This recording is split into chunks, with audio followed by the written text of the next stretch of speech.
예, 그래서 저희가 지금 창세기 공부하고 있는데요. 22장에 이르렀습니다. 그래서 이 22장 내용은 좀 같이 저희가 주일에 살펴보는 게 좋겠다고 생각을 해서 오늘 설교는 저희가 왕국과 재림 시리즈를 잠깐 중단하고 이 창세기 22장의 앞부분을 좀 살펴보려고 합니다. 예, 그래서 오늘 본문은요. 창세기 22장 1절부터 14절입니다. 1절부터 14절. 아브라함이 이삭을 하나님 앞에 희생물로 바치는 그러한 장면이죠. 예, 그래서 이 장을 저희가 좀 공부해 보려고 하는데요. 예, 창세기 22장은요, 구약 성경에서 가장 복음적인 내용을 담고 있는 장들 중에 하나입니다. 이 장에 여러 인물이 등장을 하죠. 상징과 예표로 가득 찬 장이라고 볼 수 있어요. 그래서 여러분들 아마 아시는 것도 많을 테고요. 이제 누가 무엇을 상징하는지 이미 알고 있는 내용도 많을 테고, 또 아마도 오늘 새롭게 알게 되는 부분도 있을 거라고 생각합니다. 저도 준비하면서 알게 된 것들도 있어요. 새롭게 알게 된 것들도 있습니다. 먼저 이삭은 예수 그리스도의 예표죠. 당연히. 또 아브라함은 아버지 하나님의 예표입니다. 또 수량은 우리의 대속물인 예수님의 예표죠. 다시 수량도 예수님의 예표예요. 그래서 예수님의 예표가 일단 둘 등장하죠. 이삭도 예수님의 예표고요. 수량도 예수님의 예표입니다. 근데 이삭이요, 예수님만 예표하는 것은 아니에요. 다른 것도 예표를 합니다. 그게 뭘까요? 이제 오늘 설교를 들으시면서 한번 정리해 보시고요. 또 이제 산에서 이삭이 살아서 돌아오는 것은 예수 그리스도의 부활을 상징하기도 하죠. 그 외에 몇 가지 자잘한 상징들이 더 있습니다. 굉장히 많이 있어요. 근데 이제 이런 상징들은요, 저희가 막 마음대로 해석하는 것이 아니라 신약 성경의 빛에 비춰서 해석을 해야 합니다. 예, 그래서 제가 오늘 창세기 22장 1절부터 14절에 나온 상징들을, 대표적인 것들을 이제 오늘 방금 제가 얘기 드린 것 외에 또 몇 가지를 더 해석을 해보려고 하는데요. 제 마음대로 하는 것이 아니라 이제 신약 성경의 그 교리적인 틀 안에서 해석을 하려고 합니다. 복음서와 특히 이제 히브리서에서 해석해주고 있는 이제 그 틀 안에서 해석해 보려고 합니다. 좀 본문이 긴데요. 저희가 이제 이해를 위해서 한번 다 읽어보겠습니다. 창세기 22장 1절부터 14절인데요. 본문은 길지만 내용은 복잡하지 않아요. 그렇죠. 하나의 우리가 머릿속에 그림으로 충분히 그려볼 수 있는 그런 본문입니다. 창세기 22장 1절부터 14절. 예, 긴데 제가 받들어 읽겠습니다. 한번 눈으로 같이 읽어보세요. 창세기 22장 1절. 이 일들 뒤에 하나님께서 아브라함을 시험하시려고 그에게 이르시되 아브라함아 하시니 그가 이르되 보소서 내가 여기 있나이다 하매 그분께서 이르시되 이제 내 아들 곧 내가 사랑하는 내 유일한 아들 이삭을 데리고 모리아 땅으로 가서 거기서 내가 내게 일러줄 산들 중에 하나에서 그를 번제 헌물로 드리라 하시니라. 아브라함이 아침에 일찍 일어나 나귀의 안장을 얹고 자기와 함께한 자기 청년들 가운데 2명과 자기 아들 이삭을 데리고 번제 헌물에 쓸 나무를 쪼개어 가지고 일어나 하나님께서 자기에게 말씀해 주신 곳으로 갔더라. 그때 셋째 날에 아브라함이 눈을 들어 그곳을 멀리서 바라보니라. 아브라함이 자기 청년들에게 이르되 너희는 나귀와 함께 여기에 머무르라. 나와 아이는 저기에 가서 경배하고 너희에게 다시 오리라 하고는 아브라함이 번제 헌물에 쓸 나무를 취하여 자기 아들 이삭에게 치게 하고 자기는 불과 칼을 손에 들고 그들 두 사람이 함께 가더라. 이삭이 자기 아버지 아브라함에게 말하여 이르되 내 아버지여 하니 그가 이르되 내 아들아 내가 여기 있노라 하매 그가 이르되 불과 나무를 보시거니와 번제 헌물로 쓸 어린 양은 어디 있나이까 하니 아브라함이 이르되 내 아들아 번제 헌물로 쓸 어린 양은 하나님께서 자신을 위하여 예비하시리라 하고 이처럼 그 두 사람이 함께 가서 하나님께서 그에게 일러주신 곳에 이르니라. 아브라함이 거기에 제단을 쌓고 가지런히 나무를 놓고는 자기 아들 이삭을 결박하여 제단에 나무 위에 놓고 자기 손을 내밀어 칼을 잡고 자기 아들을 죽이려 하더니 주의 천사가 하늘에서부터 그를 불러 이르시되 아브라함아 아브라함아 하므로 그가 이르되 내가 여기 있나이다 하매 그가 이르되 내 손을 그 아이에게 대지 말라. 너는 아무 일도 그에게 하지 말라. 내가 내 아들 곧 내 유일한 아들을 내게 아끼지 아니하였으므로 내가 하나님을 두려워하는 줄 내가 이제 아노라 하니라. 아브라함이 눈을 들어 살펴보니 보라, 뿔이 덤불에 걸린 수양 한 마리가 자기 뒤에 있으므로 아브라함이 가서 그 수양을 가져다가 자기 아들을 대신하여 번제 헌물로 드렸더라. 아브라함이 그곳의 이름을 여호와 이레라 하였으므로 이날까지 사람들이 이르기를 주의 산에서 그것을 보리라 하느니라. 아멘. 예, 본문이 길긴 하지만 머릿속으로 충분히 그려지는 그런 내용이고요. 우리가 또 잘 아는 내용이기도 하죠. 잠깐 기도하겠습니다. 하나님 아버지, 이 세상은 잘못된 길로 가고 있습니다. 하지만 저희에게 주님께서 주님의 말씀인 성경을 주셨습니다. 이 세상은 완전히 길을 잃어버렸습니다. 하지만 저에게는 길이 되시는 예수님께서 계십니다. 세상은 저희가 주님의 뜻대로 살지 못하게 방해하지만 주님께서는 결코 저희를 떠나거나 버리지 않으시겠다고 약속해 주셨습니다. 주님의 모든 약속으로 인해 감사드립니다. 저희가 주님의 말씀을 제대로 연구하고 이해할 수 있도록 도와주시기 원합니다. 예수님의 이름으로 기도드렸습니다. 아멘. 예, 성경에 의하면요, 하나님은 죄를 짓도록 유혹하기 위해서 시험하지는 않으십니다. 그러니까 이제 시험에는 두 가지 종류가 있는데요. 죄를 짓도록 유혹하는 게 있고요.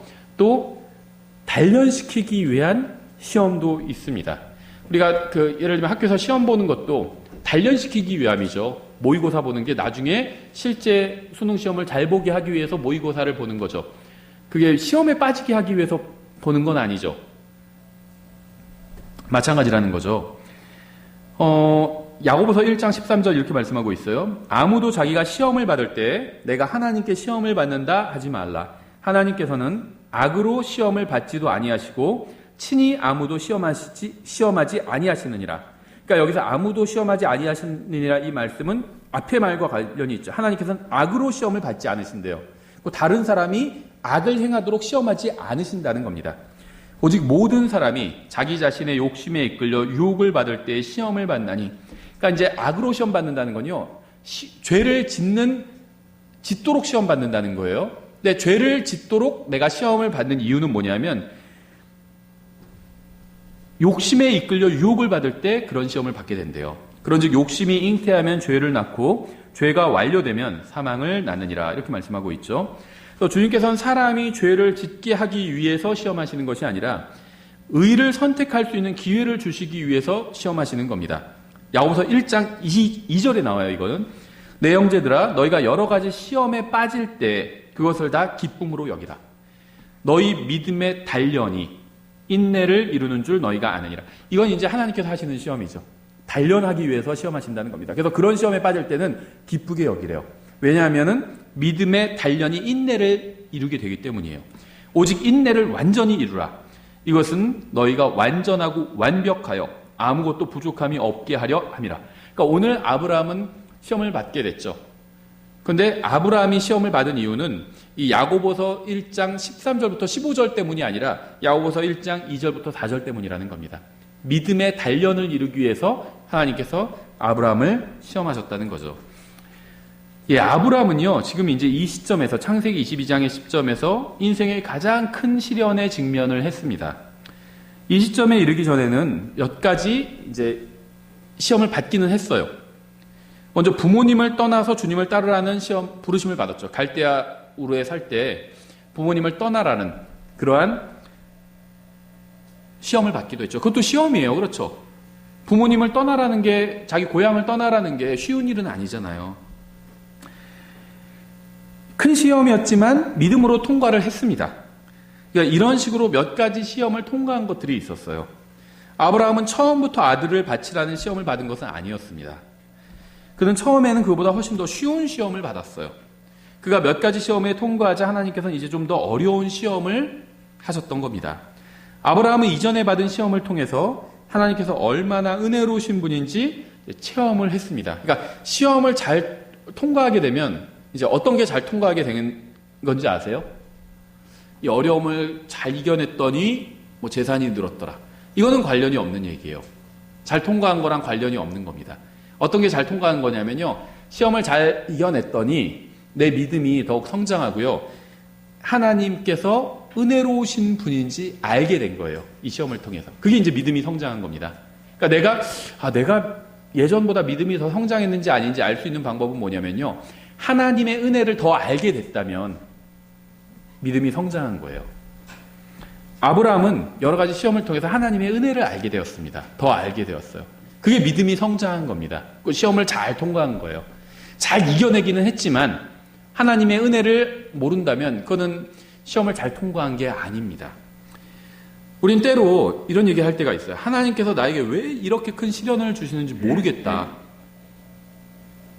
이렇게 생각할 때 있지 않나요? 저도 그런 생각할 때가 있어요. 왜 이런 일을 나에게 일어나게 하셨는지 이해가 안 된다. 여러분 중에도 아마 이런 질문 했던 분이 있을 겁니다. 제가 그 질문에 답을 드릴게요. 하나님께서 여러분에게 큰 시련을 주시는 이유는요, 여러분을 강하게 만들기 위해서예요. 여러분의 믿음이 성장하고 더욱 주님을 신뢰하는 법을 가르쳐 주기 위해서 시련을 주시는 겁니다. 태릉선촌에서 올림픽 지금 취소돼가지고, 연기돼가지고, 이제 올해 올림픽이 없지만, 4년 동안 태릉선수촌에서 막 열심히 운동하는 사람들이 있잖아요. 그 사람들이 왜 열심히 운동할까요? 막 타이어, 그냥 가기도 힘든데 타이어 메고 뛰잖아요. 왜 타이어를 끌고 뛸까요? 강하게 하기 위해서요. 그렇죠. 이유는 다른 이유가 없어요. 육체를 강하게 하기 위해서 그 힘든 타이어를, 50kg짜리 타이어를 막 메고 달리는 거잖아요. 하나님께서 우리에게 시련을 주시는 이유도 같다는 겁니다. 주님께서는 처음부터 무거운 짐을 지우시거나 어려운 문제로 시험하지 않으십니다. 생각해 보세요. 지금 헬스 처음 시작하는데 막 처음부터 150kg짜리 막 들라고 그렇게 시키는 트레이너는 없어요. 그렇죠. 그러면 몸 다 망가져요. 처음에는 10kg짜리 들게 하는 거죠. 10kg짜리 다 잘 들면 이제 5kg씩 넣어가지고 20kg짜리 들게 하는 거죠. 어렵지 않아요. 그럼 성인 남성에게. 그렇죠. 아브라함이 처음에 마주한 작은 시험에 믿음으로 승리하고 그 시험을 통해서 하나님께서 어떻게 일하시는지 이해하게 되자 주님께서는 이제 그보다 더 큰 시험을 주시는 방법으로 아브라함을 단련하신 겁니다. 그래서 이제는요, 사랑하는 아들을 바치는 큰 시험의 무대까지 이르게 하신 거예요. 아브라함이 가장 아끼고 가장 좋아하는 걸 바치라고 말씀하신 거죠. 그러니까 아브라함의 어떤 영적인 근육이 많이 단련이 된 거예요. 그래서 하나님께서는 이제 제대로 한번 시험을 해보신 겁니다. 이 창세기 22장에 나오는 이삭은요, 예수 그리스도의 모형일 뿐 아니라 여러분과 저의 모형이기도 합니다. 물론 이삭은 1차적으로 예수 그리스도의 모형이에요. 왜 그러냐면 이제 아브라함이 하나님의 모형인데요. 이 이삭은 아브라함의 유일한 아들이다. 이렇게 나오고 있죠. 2절에 나오죠. 이제 내 아들 곧 내가 사랑하는, 예수님은 하나님께 사랑받는 아들이었죠. 또 내 유일한 아들 이삭을 데리고 모리아 땅으로 가서 이렇게 말씀하고 있죠. 유일한 아들이라고 말씀하셨죠. 그런데 히브리서에서 뭐라고 말씀하고 있는 줄 알아요? 근데 우리가 생각할 때 창세기를 알면 이삭이 아브라함의 유일한 아들이다? 뭔가 좀 이상하죠. 다른 아들이 있는데? 있잖아요. 있어요. 이스마엘이 있잖아요. 그런데 하나님께서는 이삭을 유일한 아들이라고 말씀하고 있고요. 히브리서는 한술 더 떠서 독생자라고 표현하고 있어요. 히브리서 11장 17절에서 믿음으로 아브라함은 시험을 받을 때 이삭을 바쳤으니 곧 약속들을 받은 그가 자기의 독생자를 바쳤느니라. 이게 말씀하고 있어요. 근데 이 독생자라는 표현은요, 성경에서 주로 누구에게 사용되죠? 예수님께 사용되죠. 이삭에게도 같은 표현을 성경은 사용하고 있다는 겁니다. 그러니까 이삭이 누구를 상징하는지 너무나도 명백하게 보여주고 있다는 거죠. 근데 왜 하나님께서 이삭을 아브라함의 유일한 아들이라고 하셨는지 아세요? 이스마엘도 아들이었어요. 아브라함의 아들이잖아요. 사라의 아들은 아니죠, 이스마엘은. 근데 이스마엘이 아브라함의 아들인 건 맞잖아요. 하나님께서는 인정 안 해주신 거예요. 그렇죠. 왜 그럴까요? 구원받은 사람의 죄는요, 하나님께서 완전히 용서해 주시기 때문입니다. 없는 것처럼 그렇게 용서해 주세요. 하나님의 용서는요, 완전히 그 사람이 죄를 짓기 전처럼 그렇게 용서해 주시는 게 하나님의 용서예요. 백지 상태로 인정해 주시는 게 하나님의 용서입니다. 우리는 그렇게 용서하지는 않죠. 우리도 가끔 용서할 때가 있어요. 그렇죠. 근데 그렇게 용서하지는 않아요. 일단은 딱 기억을 해둡니다. 내가 봐주긴, 그래, 이번엔 내가 봐줄게. 근데 봐주긴 봐주지만 기억은 해놔요. 딱 저장은 해놔요. 그렇죠. 하나님은 그렇게 하지 않는다는 겁니다. 완전히 백지 상태로 용서해 주세요. 예수 그리스도 안에 있는 사람에게는 정죄함이 없습니다. 구원받은 사람의 모든 죄는 예수 그리스도의 피로 완전히 씻겼습니다. 예를 들면요, 제가 똑같은 죄를 100번을 졌어요.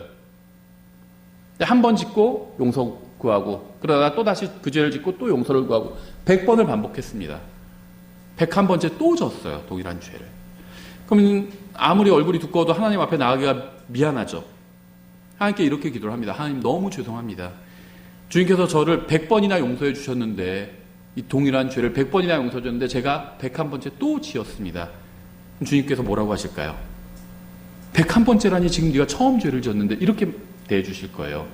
용서받은 죄는요, 주님께서 기억하지 않으십니다. 아브라함도 마찬가지였어요. 하나님께서는 구원받은 자녀의 용서받은 죄는 기억하지 않으십니다. 아브라함은 육신 가운데 있을 때 하갈과 동침해서 이스마엘을 낳았습니다. 이건 하나님의 뜻이 아니었고요, 하나님 앞에서 죄를 지은 것이었어요. 왜 이게 죄였는지 아세요? 믿음으로 하지 않았잖아요. 성경에서 말씀하시는 믿음은 항상 하나님의 말씀을 믿는 게 믿음이었죠. 하나님께서는요, 사라와의 사이에서 아들을 주시겠다고 약속해 주셨잖아요. 그거를 믿는 게 믿음이에요. 근데 사라가 너무 늙었으니까 아브라함이, 아마 하갈은 젊었겠죠. 그래서 사라의 종인 하갈과 동침해서 아들을 낳았는데, 하나님께서는 하나님의 인정을 받는 것은 아니었죠. 하나님의 약속이 아니었습니다. 죄 가운데 낳은 아들이었어요. 그래서 아마 이 죄를 아브라함이 회개했겠죠, 하나님 앞에서. 그래서 하나님께서는 없는 것으로 쳐주신 겁니다. 그렇죠. 아브라함은 하나님의 뜻 밖에 있을 때 육신의 열매인 이스마엘을 세상에 나오게 했습니다. 히브리서는 예수 그리스도의 피를 통해서 하나님께서 자신의 백성을 보시는 관점으로 기록되어 있어요. 히브리서 11장에 소위 말하면 그 믿음의 영웅들 장이라고 우리가 부르잖아요. 믿음으로 산 사람들의 이야기가 나오는데요. 이 사람들의 구약 기록을 보면 죄를 지은 게 굉장히 많이 나와요. 믿음으로 항상 살지, 이 사람들도 믿음으로 항상 산 것은 아니라는 것을 우리가 구약 성경을 보면 너무나 쉽게 알 수 있다는 겁니다. 그런데 히브리서는요, 하나님께서 예수 그리스도의 피를 통해서 자신들의 성도들을 바라보는 그 관점으로 기록되어 있어요. 그래서 죄는 다 삭제되어 버렸습니다. 아브라함의 죄 나오지 않아요. 사라의 죄 나오지 않고 다윗의 죄도 나오지 않습니다. 믿음으로 산 이야기만 남아있게 됩니다. 이게 이제 하나님께서 그리스도인들을 보는 관점이에요.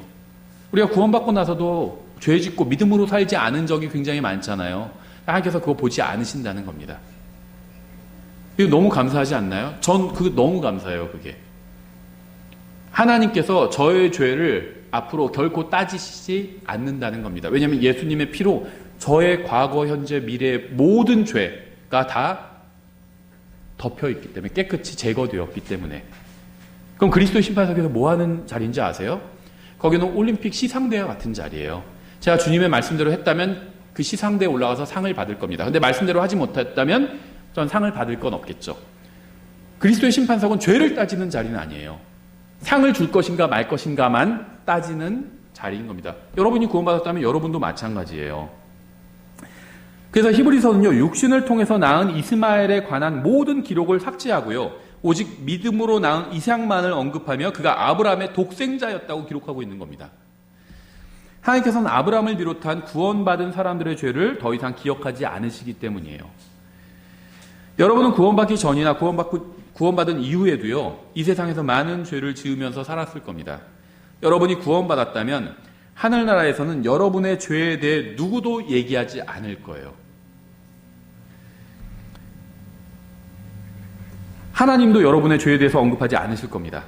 여러분이 구원받았다면 여러분의 모든 죄는 예수 그리스도의 피로 완전히 씻겨 나갔기 때문입니다. 심지어는요, 구원받고 나서 내가 하나님 앞에서 용서를 구하지 않은 죄도 씻겨 나갔어요. 그러면 용서 구할 필요 없겠나? 그러면 하나님과 교제를 나눌 수가 없어요. 그러니까 구원받은 사람이 죄 용서를 구하는 이유는요, 지옥에 갈까봐가 아니라 하나님과 교제를 나누기 위해서예요. 여러분이 앞으로 죄를 앞으로도 아마 더 지을 가능성이, 주님께서 늦게 오면 늦게 오실수록 더 많은 죄를 지을 가능성이 높죠. 그렇죠? 우리가 살아온 인생의 경험을 보면 알잖아요. 오래 살수록 죄를 더 많이 짓게 돼요. 그렇죠? 근데 앞으로 죄를 짓고 회개하지 않아도 여러분이 구원받았다면 하늘나라에 갑니다. 하지만 하나님과의 교제는 이루어지지 않겠죠. 우리는 하나님과의 교제를 위해서 회개하는 거예요. 구원을 위해서 회개하는 거예요. 구원은 이미 받았어요. 영원한 생명을 받았습니다. 내가 회개하지 않아도 그 죄를 따지지 않으실 거예요. 근데 얼마나 민망하겠어요. 그러다 하나님을 만나면. 그래서 하나님과의 교제를 위해서 구원받은 사람들은 회개하는 겁니다.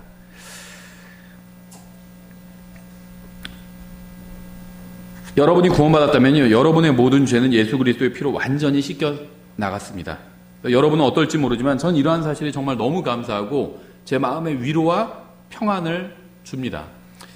아브라함에게 있어서 이삭은요, 유일한 아들이며 독생자였을 뿐 아니라 너무나도 사랑하는 아들이었어요. 예수 그리스도도 아버지 하나님의 유일한 아들이고 독생자일 뿐 아니라 지극히 사랑받는 아들이었죠. 아브라함은 주님의 말씀에 따라서 이삭을 바치러 갔지만 결박해서 끌고 가진 않았습니다. 나중에 제단에 위에 희생물로 드릴 때는 결박을 했죠. 그런데 그 전에는 결박해서 끌고 가지 않았어요. 왜 그랬을까요? 이삭은요, 완전히 자유로운 상태에서 자신의 의지로 모리아산으로 갔습니다. 이삭은 자원에서 제단에 누웠습니다. 이삭은 자신이 제물로 제시되는 과정에서 도망가거나 저항할 수 있었지만 그대로 아버지께 모든 것을 맡겼습니다. 저항했다는 말이 성경에 없어요. 그렇죠? 아빠 무슨 하나님께서 준비해 주신 다음에 거짓말이네, 양도 없네 하면서 저항하지 않았다는 거예요. 이삭은 예수 그리스도의 예표입니다. 예수님께서도 자원에서 자신을 내어주셨습니다. 로마 군인들이 예수님을 잡으러 왔을 때 주님은 말씀만으로 그를 다 뒤로 나자빠지게 하셨어요. 그렇죠? 예수님이 누군지도 몰랐잖아요. 생각해 보세요. 어떤 사람들이 억울하게 여러분을 잡으러 오는데 여러분의 얼굴을 몰라요. 근데 여러분한테 와서 그 사람 어디 있냐? 그럼 뭐라고 하시겠어요? 아, 그 사람 방금 저쪽으로 갔는데 저 같으면 그럴 것 같아요. 그렇죠? 저를 잡으러 왔는데 제가 누군지 몰라요. 그래서 이우진이라는 사람이 여기 있는 것 같은데 어디에 있어요? 그럼 저쪽으로 가더라고요. 그렇게 얘기하겠죠. 예수님은 그러지 않으셨어요. 자기라고 밝히셨습니다.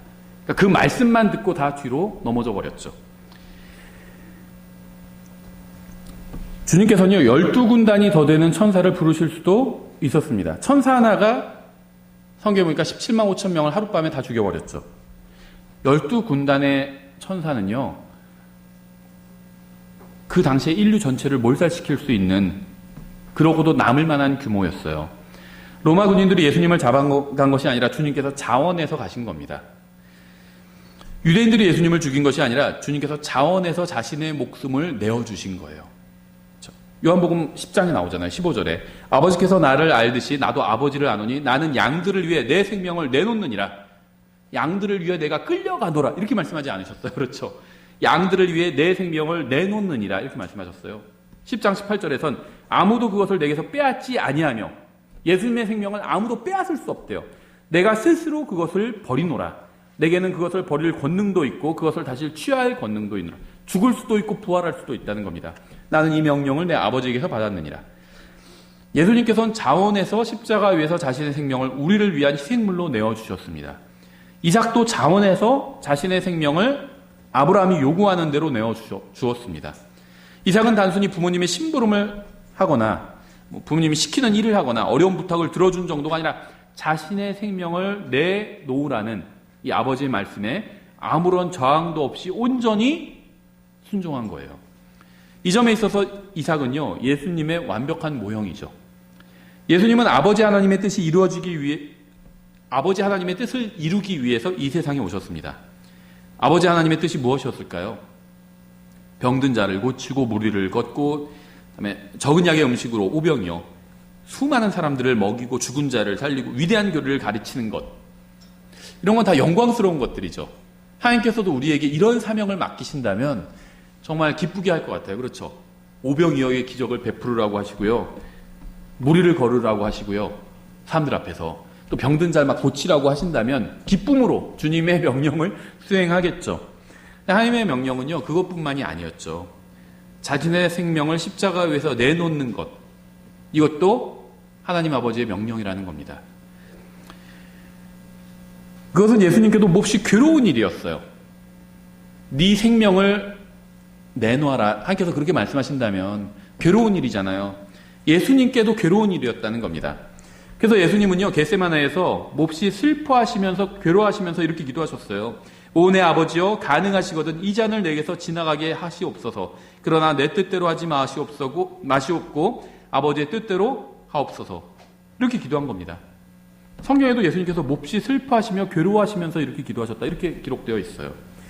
예수님께서는 비록 몹시 괴롭기는 하지만 아버지의 뜻대로 십자가 위에서 자신의 목숨을 내어주셨습니다. 예수 그리스도의 예표인 이삭은요, 아버지 아브라함에게 죽기까지 순종했어요. 빌립보서 2장 5절 이렇게 되어 있죠. 너희 안에 이 생각을 품을지니 그것은 그리스도 예수님 안에도 있던 생각이라. 그분은 하나님의 형체로 계심으로 하나님과 동등함을 강탈로 여기지 아니하셨으나, 다시 말하면 하나님과 동등하신 분이다 이거죠. 예수님이 하나님이니까 스스로 무명한 자가 되사 자기 위에 종의 형체를 취하시고 사람들의 모습이 되셨으며 사람의 모양으로 나타나사 자기를 낮추시고 죽기까지 순종하셨으니 곧 십자가의 죽음이라. 이삭도 이 부분에 있어서는 동일하죠. 죽기까지 순종했잖아요. 희생물을 불로 태우는 방법을 아세요? 희생물 위에 나무를 놓지 않죠. 제단 위에 먼저 나무를 놓죠. 그리고 그 나무 위에 희생물을 올려놓습니다. 그리고 나무와 희생물을 함께 결박해요. 그래서 나무에 불이 붙으면 나무와 그 위에 있는 희생물이 함께 불에 타게 하기 위해서 이렇게 결박하는 거죠. 성경에 나온 방법이에요, 이게. 중세에 로마 가톨릭에서 그리스도인들을 화형에 처할 때도 이렇게 했어요. 나무를 모아놓고요, 나무 기둥을 세우고, 그 다음에 나무 장작들을 모아놓고, 다음에 화형시킬 그리스도인을 그 나무 기둥에 묶어놨죠. 그리고 불을 붙였습니다. 그래야지 불이 탈 때 그 화형시킨 사람이 도망가지 못하게. 이 희생물도 마찬가지죠. 희생물을 죽여서 올려놓긴 하지만 제단에 나무에 희생물을 결박합니다. 그렇죠. 아브라함은 나무와 이삭을 한데 묶고요, 결박하고요, 이제 이삭을 죽여서 희생물로 삼으려고 했습니다. 그러니까 결박한 것까지는 했어요. 그리고 이제 칼을 꺼내서 죽이려고 하던 참이었죠. 그러니까 스스로 생명을 내어주신 예수님처럼 이삭도 아브라함과 몸싸움을 하지 않고 스스로 생명을 내어주었습니다. 아브라함은 노인이었잖아요.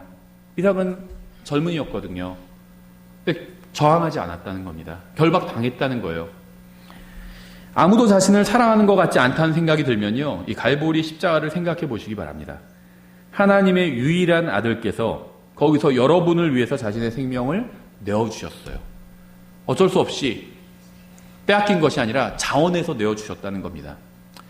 22장 3절 이렇게 되어 있죠. 아브라함이 아침에 일찍 일어나 나귀의 안장을 얹고 자기와 함께한 자기 청년들 가운데 2명과 자기 아들 이삭을 데리고 번제의 헌물에 쓸 나무를 쪼개어 가지고 일어나 하나님께서 자기에게 말씀해 주신 곳으로 갔더라. 아브라함은 아버지 하나님의 예표죠. 아브라함은 종들이 있었지만요, 직접 나귀의 안장을 얹었고요, 또 번제 헌물에 쓸 나무를 직접 쪼갰습니다. 5절, 아브라함이 자기 청년들에게 이르되 너희는 나귀와 함께 여기에 머무르라. 나와 아이는 저기에 가서 경배하고 너희에게 다시 오리라 하고는. 아들을 희생물로 드리는 장소에는요, 청년들이 함께하지 않고 오직 아버지와 아들만 함께했습니다. 근처에는 청년들, 종들과 나귀도 함께 왔었죠. 아마 아브라함이 나귀를 타고 나귀에 또 장작을 싣고 왔겠죠. 그러다가 이 모리아산 그 입구에서 이제는 청년들한테 여기 있으라고 했어요. 나귀도 여기 있으라고 하고 나귀한테 싣고 왔던 장작을 이제 이삭이 지게 한 거죠. 자기는 칼과 불을 이제 손에 쥐고 간 거죠. 6절, 아브라함이 번제 헌물에 쓸 나무를 취하여 자기 아들 이삭에게 지게 하고, 그러니까 여기까지는 이삭이 지고 오지 않아요. 당연하죠. 나귀 등에 이 나무를 싣고 왔겠죠. 그러다가 여기서 이제 이삭이 지게 한 겁니다. 자기 아들 이삭에게 지게 하고 자기는 불과 칼을 손에 들고 그들 두 사람이 함께 가니라. 아브라함과 이삭이 함께 갔다는 겁니다. 나무는 이삭이 졌지만 불과 칼은 아브라함이 직접 가지고 갔습니다. 우리가 주목해야 될 중요한 사실은요, 이삭을 희생물로 바치는 일에 있어서 아브라함과 이삭 외에는 어느 누구도 관여하지 않았다는 거예요. 나무는 이삭이 지고 갔어요. 근데 이제 필요한 재료가 3가지잖아요. 나무와 다음에 칼과 칼로 죽여야 되니까, 그 다음에는 불이잖아요. 나무에 불을 붙여서 번제니까 태우는 희생물이죠. 그런데 나무는 이삭이 지게 하고요. 이제 그 희생 제물을 드리는 그 절차를 진행하는 게 칼과 불이잖아요. 이거는 아브라함이 갖고 갔다는 겁니다. 그러니까 주도권을 아브라함이 갖고 있는 거예요. 그런데 이삭도 자원해서 거기에 동참한 거죠. 근데 이 희생을 드리는 일에는 종들이 관여하지 않았다는 겁니다. 나귀도 거기 있으라고 그랬어요. 오직 아버지와 아들만 이 일에 관여했다는 겁니다. 어느 누구도 관여하지 않았어요. 아버지와 아들만 관여한 거죠. 제단에는요, 오직 아버지와 아들만 있었고요. 나무와 칼과 불과 같은 도구를 가진 사람도 오직 아버지와 아들뿐이었습니다. 그곳에는 종들도 없었고 다른 가족 구성원도 없었고 친구나 이웃도 없었어요. 아마 이삭이 반항했다면 아브라함이 자기 종들 더 데려왔겠죠. 얘 붙잡아 했겠죠. 아니면 자기 친구들 데리고 와서 얘 붙잡아 했겠죠. 그러지 않았다는 겁니다. 오직 아버지와 아들 둘만 제단 앞에 있었습니다. 이 창세기 22장의 아브라함은요, 하나님 아버지의 모형이죠. 하나님께서는 모든 계획을 짜셨고 실행하셨습니다. 구원은 처음부터 끝까지 모두 하나님의 계획과 실행에 의해서 이루어집니다. 사람은 단순히 그 구원을 믿음으로 받아들이는 것뿐이에요. 어떤 사람은 믿음도 행위가 아닙니까? 이런 사람도 있어요. 그래서 예정론이 나온 거예요. 내가 믿을 필요도 없고 그냥 하나님께서 나를 창세전에 구원하기로 결정하셨다는 겁니다. 그런 건 성경에 없어요. 하나님께서 다 해주신 일을 내가 믿음으로 받아들이는 건 필요합니다. 믿음은 행위가 아니에요. 나중에 우리가 공부할 기회가 있으면 하겠지만요, 칼빈주의에서는요, 믿음을 행위라고 가르쳐요. 예정론에서. 그래야지 그 체계가 말이 되거든요. 믿음은 행위가 아니에요. 칼빈주의 예정론은요, 성경적인 것이 아니라 그냥 이교도 운명론에서 온 거예요. 구원은요, 하나님께서 처음부터 끝까지 모두 다 실행하신 겁니다. 하나님의 계획과 실행에 의해서 이루어진 거예요. 아버지는 희생을 치르는 데 필요한 모든 일을 했고요. 아들은 그런 아버지의 뜻에 순종해서 괴로웠지만 뜻에 순종해서 자원해서 자신을 내어주었습니다. 예수님께서 괴롭다고 하셨잖아요. 겟세마네에서 기도하실 때. 하지만 아버지의 뜻대로 하겠다고 기도하셨죠. 이삭도 마찬가지였어요. 이삭이 즐거웠을까요? 그럼 사이코죠, 그거는. 자기를 죽이려고 하는데 아버지가 괴로웠을 겁니다. 하지만 아버지가 믿음으로 하나님께로부터 말씀을 받았다는 걸 알고 있잖아요. 그래서 이 일이 지금 하나님으로부터 말미암았다는 걸 이삭은 알고 있었어요. 그렇죠? 그래서 물어본 거잖아요. 양이 어딨냐고. 그러니까 아브라함이 뭐라고 대답했죠? 양을 하나님께서 준비해 주실 거다 이렇게 얘기했잖아요. 그러니까 이 일 전체를 하나님께서 지금 기획하셨다는 걸 알고 있어요. 그런데 나중에 보니까 양은 없고 지금 자기를 잡고 있잖아요. 그러니까 이삭이 거기서 깨달았겠죠. 이게 아버지가 나한테 다 얘기해 주지 않았구나. 그렇죠? 나를 잡아서 드리라고 그렇게 하나님께서 말씀하셨구나. 괴롭지만 순종한 겁니다. 그렇죠? 아버지 하나님의 예표였던 아브라함은요, 자신의 아들을 아끼지 않고 기꺼이 희생물로 내어주었습니다. 하나님께서 세상을 이처럼 사랑하사 자신의 독생자를 주셨으니, 히브리서 11장에서는 이삭이 독생자라고 말하고 있죠. 이것은 누구든지 그를 믿는 자는 멸망하지 않고 영전하는 생명을 얻게 하려 하십니다. 우리는 이 말씀에서요, 뒷부분에 주목합니다. 주로 우리의 이익에 관해서 말해주고 있기 때문이에요. 누구든지 예수님을 믿기만 하면 멸망하지 않고 영존하는 생명을 얻게 된다는 것은 정말 이루 말할 수 없이 큰 은혜요, 축복이요, 이득이죠. 하지만 이 구절은요, 하나님께서 우리를 위해서 무엇을 하셨는지도 알려주고 있어요. 하나님께서는 우리에게 영원한 생명을 주시기 위해서요, 자신의 사랑하는 독생자를 내어주셨습니다. 예수님께서 십자가에 달려 돌아가시기 전에 왜 낮인데도 어둠이 임했는지 아세요? 우리 시간으로 하면 3시부터 6시까지 어둠이 임했잖아요. 낮인데. 왜 그랬는지 아세요? 하나님께서요, 전 우주의 빛을, 등불을 꺼버리신 겁니다. 여러분과 저를 구원하기 위해서 자신의 사랑하는 아들을 기꺼이 내주기는 했지만 차마 그 아들이 죽는 것을 지켜볼 수가 없었기 때문에 전 우주의 불을 꺼버리신 거예요. 하나님은 우리를 그렇게 사랑하셨습니다.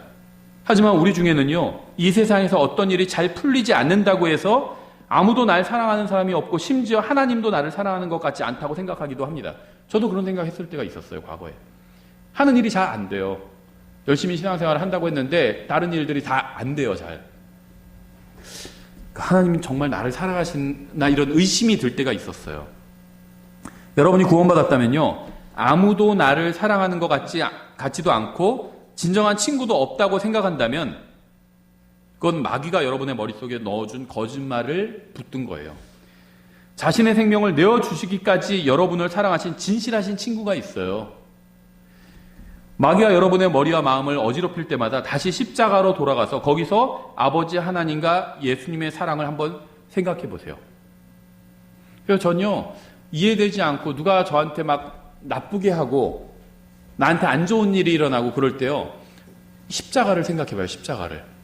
예수님이 거기서 십자가에 달려서 죽으시는 장면을 한번 생각해 봅니다.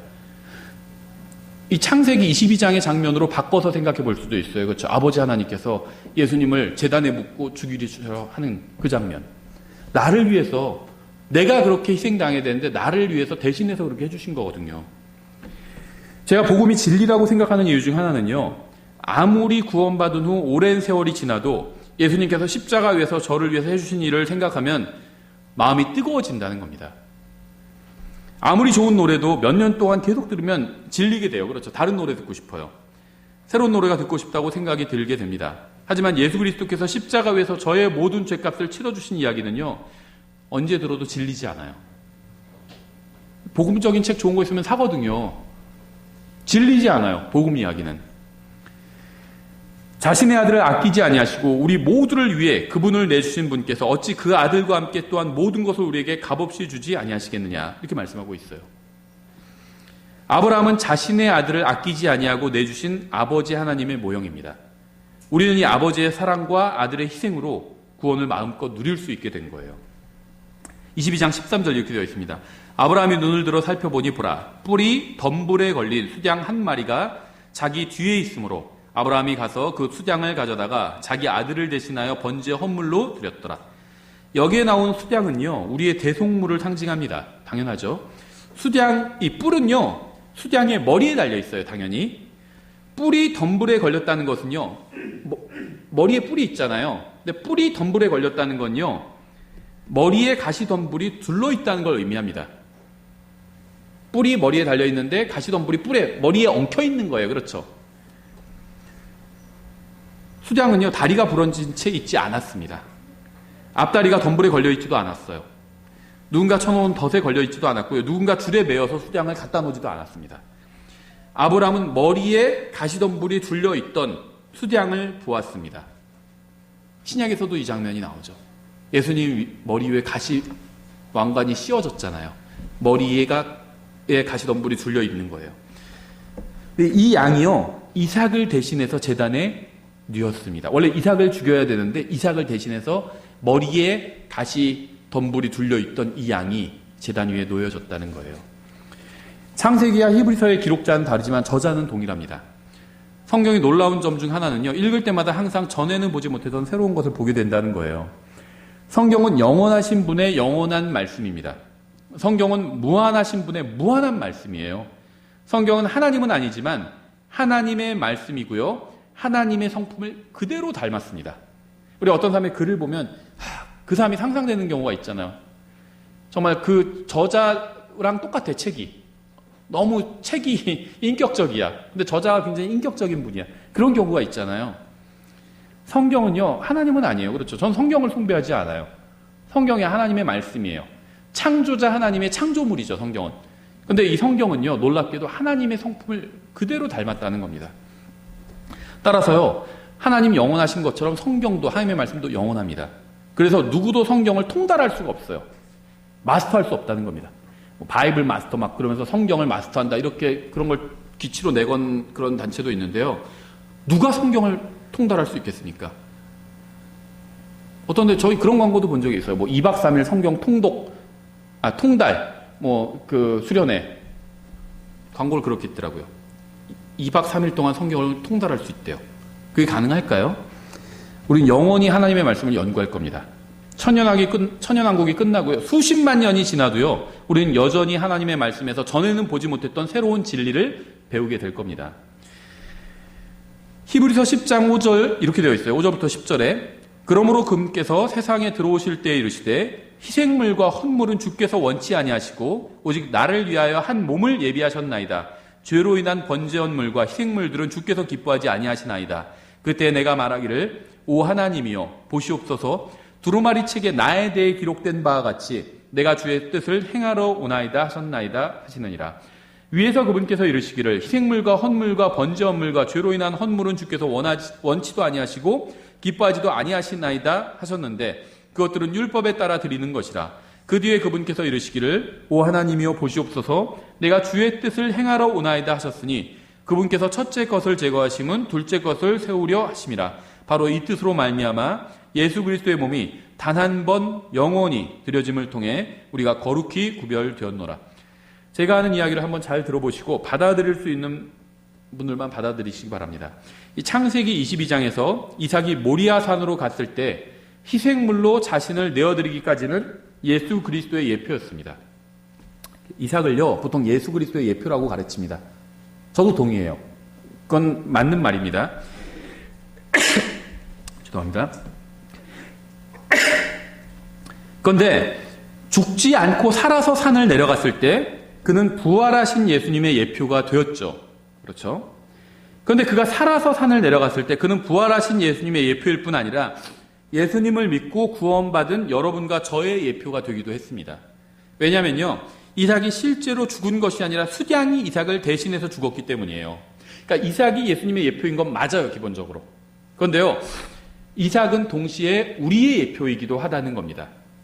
원래 이삭이 죽어야 했잖아요. 근데 이삭을 대신해서 머리에 가시 덤불이 있었던 수량이 대신 죽임을 당했잖아요. 우리가 죽어야 되는데, 우리가 지옥에 가야 돼요. 우리가 벌을 받아야 되는데 예수님이 대신 우리를 대신해서 하나님 앞에서 벌을 받아주셨잖아요. 수량이 이삭을 대신해서 희생되었습니다. 예수님께서 십자가에서 우리를 위해서 자신의 생명을 내어주셨습니다. 주님이 받으신 형벌은요, 원래 우리가 받아야 하는 것이었어요. 우리는 십자가 밑에서 예수님을 만났습니다. 제단 근처에서 수량을 만났죠, 이삭이. 원래 이삭이 제단에서 희생당해야 했는데 수량이 이삭을 대신해서 희생당한 것처럼 우리는 십자가에서 예수님을 만났고요. 예수님은 우리를 대신해서 십자가에 오르셨습니다. 이삭은 죽어야만 했지만 수량이 이삭을 대신했어요. 이러한 사실로 인해서 이삭은 예수님을 상징하면서 동시에 예수님으로 인해서 살게 된 우리를 상징하기도 하는 겁니다. 예수님의 십자가 희생으로 인해서 예수님을 믿는 우리를 하나님 아버지께서 보실 때 우리가 보이는 것이 아니라 희생당한 예수님이 보이게 되는 겁니다.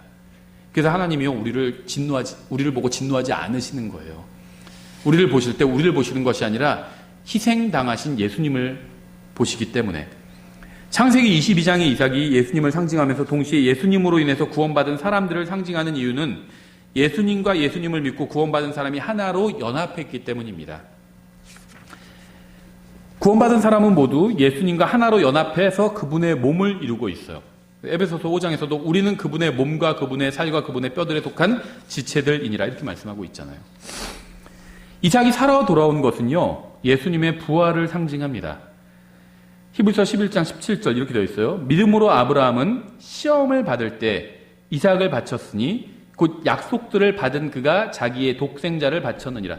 제가 처음에 이 설교를 시작하면서 아브라함이 받은 시험은 죄에 빠지게 하는 유혹이 아니라 단련시키기 위한 시련이었다 이렇게 말씀을 드렸죠. 제가 막 지어내서 이야기를 한 게 아니에요.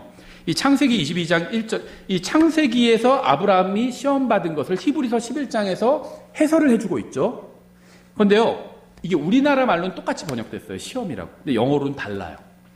창세기에서 22장 1절에서 아브라함이 시험받았다고 할 때는요, 템트라는 단어가 사용됐어요. 템트, 시험이라는 단어죠. 근데 히브리서 11장 17절에서는 하나님께서 아브라함을 시험하셨다고 할 때 템트라고 안 하시고 트라이드라고 하고 있어요. 그러니까 똑같이 시험인데 달라요. 이 트라이드는 시험해 보는 겁니다. 말 그대로 시험해 보는 거예요. 보일러를 만들면 어떻게 하죠? 그냥 제품 출고시키지 않고 가동시켜 봅니다. 한번 막 열을 가해봐요. 한번 막 세게. 원래 뭐 보일러가 막 100도까지 만약에 올라가야 된다면 막 200도 막 올려봅니다. 시험해 보는 거예요. 왜 그렇게 하죠? 보일러를 만든 사람이 보일러를 막 미워해서 에이 괜히 만들었다면서 막 부술라고 200도까지 가열하는 게 아니죠. 한계를 보는 거예요. 한번 시험해 보는 겁니다. 정말 잘 만들었나? 그래서 100도면 되는데 막 200도까지 올려봐요. 그런데 보일러가 멀쩡해요. 그럼 어떻게 하죠? 합격 딱 도장 찍어주는 거죠. 뿌듯하겠죠. 통과, 완벽함이 입증된 겁니다. 보일러가. 그렇죠. 그게 이제 트라이드예요. 그래서 히브리서는요, 이 창세기의 템트의 의미가 뭔지를 히브리서에서 해석해주고 있는 거예요. 이 템트는 바로 트라이드야. 이렇게 해석해주고 있는 겁니다. 하나님께서 아브라함을 템트하신 이유는요, 단련하시기 위함이었습니다.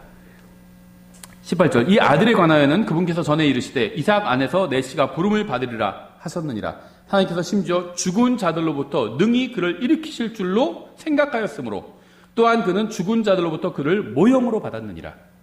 왜 아브라함이 이삭을 실제로 죽여서 희생물로 바치려고 했는지 그 이유가 히브리서에 나오죠. 이삭은 죽은 자들로부터 부활하신 예수 그리스도의 모형이자 상징이었습니다. 아브라함은 이삭이 부활할 것이라고 믿었어요. 죽이라고 하셨으니까 죽이지만 다시 살리실 거야. 이걸 믿었습니다. 제단과 나무와 칼과 불이 있었습니다. 아브라함은 이삭을 실제로 죽이려고 했습니다. 아브라함은 청년들에게 이삭과 함께 산에 갔다가 이삭과 함께 돌아오겠다고 말했어요. 그렇죠? 거짓말한 게 아니에요. 히브리서 11장에 의하면요, 아브라함은 자신이 주님의 말씀에 따라서 이삭을 죽여서 제단에 바치면 주님께서 다시 이삭을 살려주실 것이라고 믿었습니다. 창세기 22장 전에는요, 부활에 관한 기록이 나오죠. 부활에 관한 이야기가 없습니다. 창세기 22장 전에는 부활이란 말도 안 나오고요, 부활의 개념도 안 나와요. 근데 하나님께서 아브라함에게 부활에 대해서 말씀해 주셨겠죠. 그래서 이 부활을 믿었던 겁니다. 아브라함은 그저 주님의 말씀을 믿고 믿음대로 행한 겁니다. 아브라함은 자신이 이삭을 죽여도 주님께서 다시 살려주셔서 그를 통해서 바다의 모래와 하늘의 별 같은 자손이 나오게 하시겠다고 그렇게 믿은 거예요. 아브라함은 그렇게 믿었고 그렇게 행했고 성경은 이것이 진정한 믿음이라고 말씀하고 있습니다. 창세기 22장에 나온 한 가지 상징만 더 보고 마치겠습니다.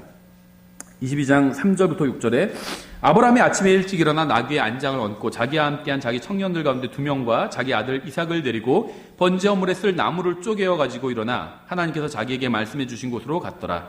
그때 셋째 날에 아브라함이 눈을 들어 그곳을 멀리서 바라보니라.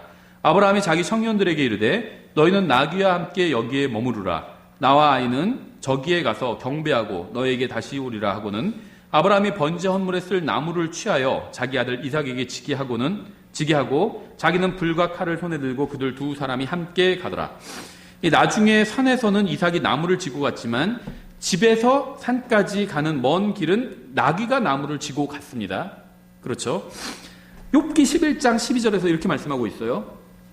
사람이 들나귀 새끼같이 태어날지라도 허망한 사람은 지혜롭게 되고자 하느니라. 성경은요, 이제 사람을 무엇과 같다 이렇게 비유를 많이 합니다. 백성은 풀과 같다 이렇게 비유하기도 하죠. 사람을 풀처럼 비유해요. 풀은 마르고 꽃은 시들어도. 보통 사람들 풀 같죠? 아주 잘난 사람들 있죠? 그 사람들은 꽃이에요. 풀은 마르고 꽃은 시들어요. 다 마찬가지예요. 저 사람 잘난 것 같아요. 저 사람도 다 죽으면 똑같아요. 다 똑같아요. 풀은 마르고 꽃은 시들죠. 하나님의 말씀만 영원한 거죠. 사람은 풀과 같다고 합니다. 또 사람을 나무와 같다고도 합니다. 그런데 여기서는 사람을 나귀와 같다고 말씀하고 있어요. 욥기에서는. 성경은 사람을 개 같다고 말씀하고도 있죠. 또 돼지 같다고도 말씀할 때도 있죠. 나귀와 같다고 말씀할 때도 있어요. 나귀는 사람을 상징합니다. 성경은 복잡한 책이 아니에요. 성경은 구원받지 않은 사람을 들나귀와 같다고 말씀합니다. 우리도 구원받기 전에는요, 하나님 앞에서 나귀와 같았어요. 우리는 우리의 죄를 지고 십자가 앞까지 가야 했습니다. 우리는 우리의 죄를 지고 가기는 하지만 그 죄를 처리할 능력은 전혀 없어요. 우리는 십자가 앞까지만 죄를 지고 갈 뿐입니다. 우리는 거기서 우리가 지고 온 우리의 죄를 우리의 이삭이신 예수 그리스도께 내어드려야 합니다. 나무는요, 죄를 상징해요. 왜 그럴까요? 희생물을 태우는 게 뭐죠? 나무예요. 그렇죠. 나무와 희생물을 결박하잖아요. 묶어서 같이 태워버립니다. 우리를 지옥에 보내는 게 뭐죠? 우리 죄예요. 우리 죄 때문에 우리가 지옥에 가는 거예요. 그렇죠. 나를 죽이는 게 나의 죄라는 거예요. 근데 희생물을 죽이는 게 결국 나무잖아요. 나무가 태워버리잖아요. 나무는 죄를 상징해요. 근데 그 나무를 우리가 지고 간다는 겁니다. 죄를 누가 지고 다니죠? 자기가 지고 다녀요. 이 죄를 누구에게 넘겨줘야 되죠? 이삭에게 넘겨줘야 돼요. 예수님께 넘겨줘야 됩니다. 그런데 넘겨주지 않으면 자기가 계속 지고 있는 거예요.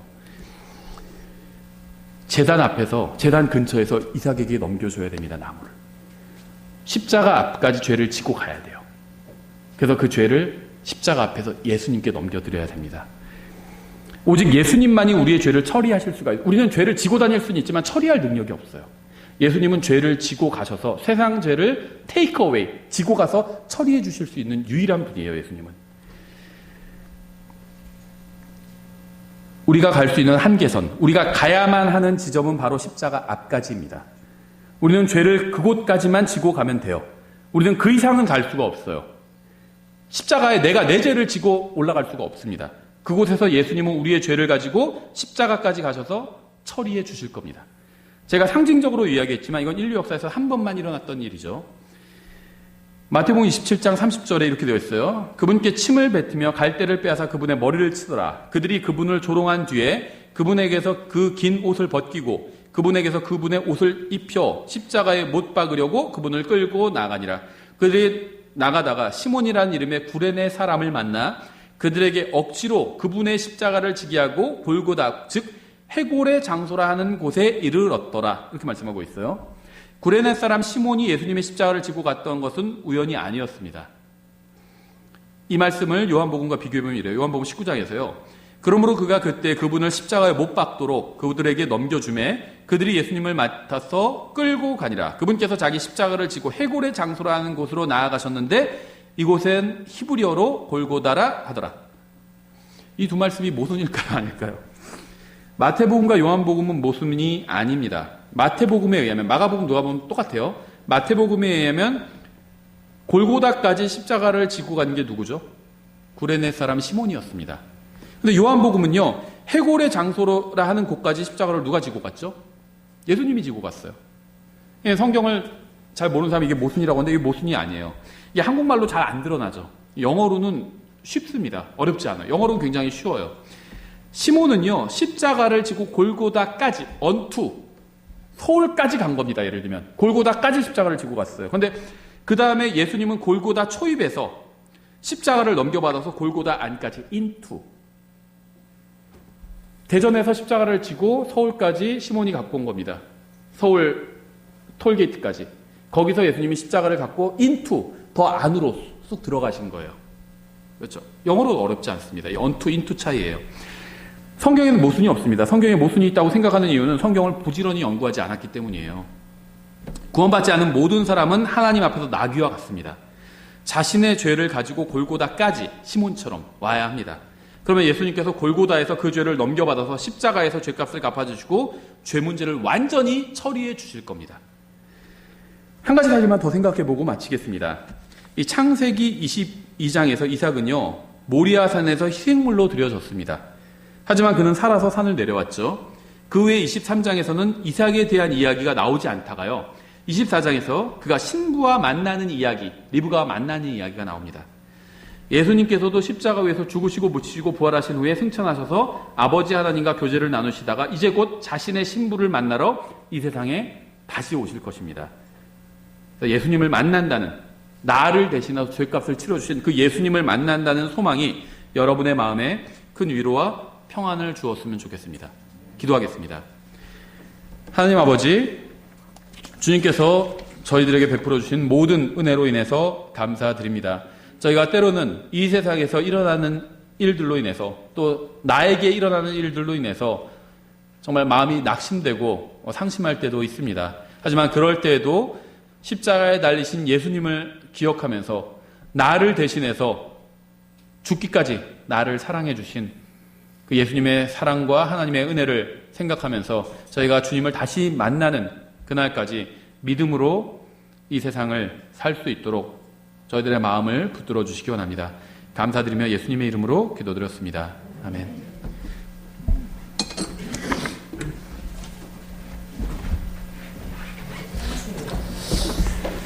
네, 다 같이 일어나셔서 찬송가 400